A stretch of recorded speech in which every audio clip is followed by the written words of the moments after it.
maximum output is what any of us in the room here can generate in a controlled environment, void of accumulated fatigue or emotional stress, simply the maximum output.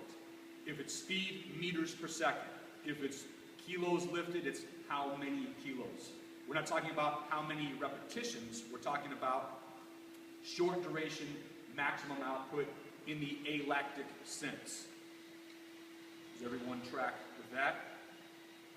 Yes?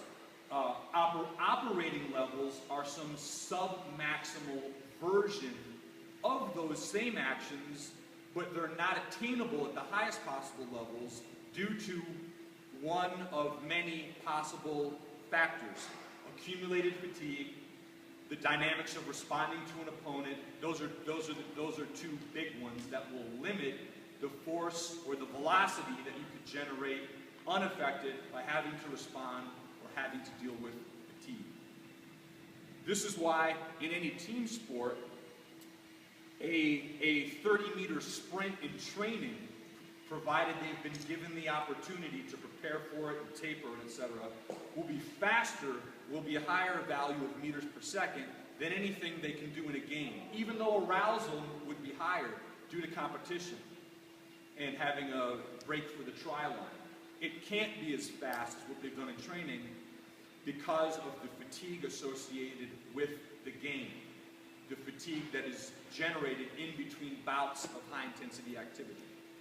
So operating levels of output are sub-maximal relative to what the maximum can be achieved in a more controlled environment.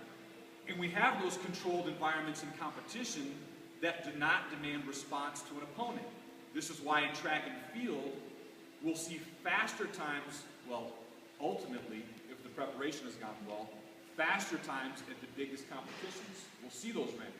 Not in a training session, because who cares? That's not going down in the record books.